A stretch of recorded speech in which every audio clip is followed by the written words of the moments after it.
rules are simple, but the price? It's everything. Thank you for coming back to the Sovereign Game. Powered by MJJ Taylor, don't forget to like, comment, and subscribe. Check out the links below for more content for MJJ Taylor.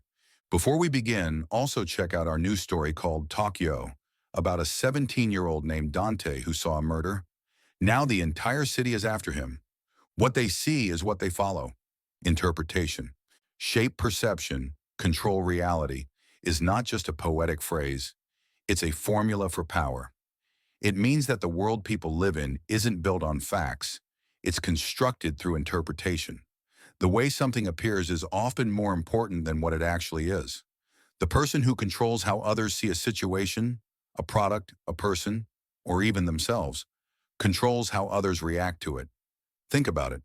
Two people can wear the same outfit. One is perceived as powerful, the other as trying too hard. One speaker captivates a crowd with confidence, while another, just as smart, bores the room. Why? Because perception has been shaped long before logic had a chance to speak. This chapter's title is a warning and an invitation. It warns you that others are constantly shaping what you see. Advertisers, politicians, influencers, they don't argue facts, they sell frames.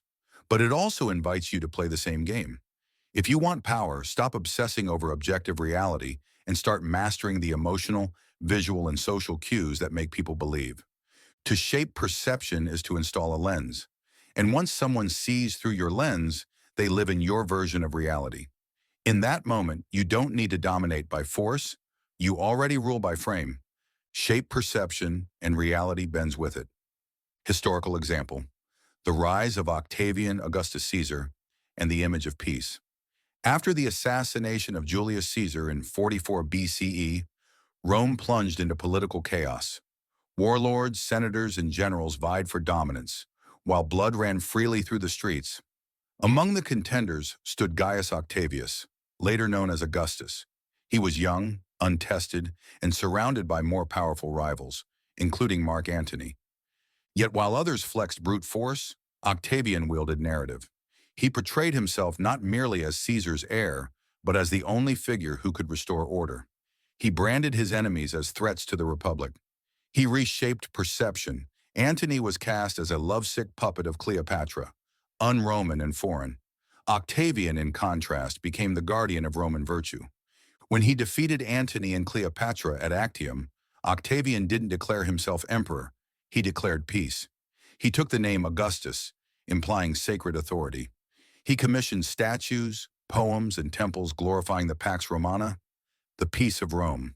The civil wars had ended, and in the story told across marble and ink, Augustus was not a conqueror. He was a healer. By shaping perception, Augustus didn't just win power, he redefined Rome itself. I found Rome a city of bricks and left it a city of marble. Augustus Caesar. Modern example: Apple Incorporated and the cultivation of prestige through design. Apple doesn't sell phones, they sell desire. They've turned aluminum and silicon into artifacts of identity. When Steve Jobs returned to Apple in the late 1990s, he didn't just focus on engineering, he re-engineered perception. He removed clutter, embraced minimalism, and insisted on packaging that felt more like jewelry boxes than cardboard. Apple Store employees wore black. The devices were sleek, smooth, cool to the touch. Every element, from lighting in stores to the sound of a Mac booting, was designed to evoke awe. The product didn't simply work, it felt premium. The brand became an extension of personality: clean, creative, elite. Apple users weren't just consumers, they were part of a higher aesthetic tribe. Perception became reality. Apple users defended their devices. They felt smarter, cooler, more refined. Sales soared. Design is not just what it looks like and feels like. Design is how it works. Steve Jobs. Folktale: The Painted Window. Spain, 1600s. In a small Spanish town, there lived a poor woman who owned a crumbling inn. She had no money to decorate the rooms, so travelers never stayed long. One day, a visiting artist offered to stay in exchange for a night's lodging. In the morning, he asked for one thing: to paint a window on the blank wall of the main room. She laughed. What good would a fake window do? But she agreed. The artist painted a breathtaking landscape, rolling hills, soft clouds, a river glinting in the sun. It looked so real that guests began to sit near it just to stare. Word spread of the room with a view, and soon the inn was full every night. The woman became wealthy, all because of one painted window. The landscape wasn't real, but the perception was. And in the eyes of her guests, that made all the difference. Tactical placement. Shape perception early, before others form their own conclusions. Whether walking into a meeting, launching a product, or crafting a reputation, the first image people form becomes the lens through which they interpret everything that follows. Create the frame before others start painting. Control the setting. Curate the stage. Manage your introduction. Signal value, status, confidence, mystery, or warmth, depending on what the moment demands. Use symbols. Use space. Use silence. And never forget, the one who defines the story owns the truth. In high-stakes environments, act before you speak. If you're being introduced to a room, the way you walk, the clothes you wear, and your expression create assumptions before you've opened your mouth. Command space. Stand in a position of visibility, never shrink. In negotiations, dress half a level above your counterpart to suggest leverage without arrogance. In public speaking, anchor your message with visual metaphors that stick in memory long after facts fade. Never underestimate environmental cues. A tidy office, a minimalist social profile, or the way your name appears on an invitation. All of it forms part of your perceived authority.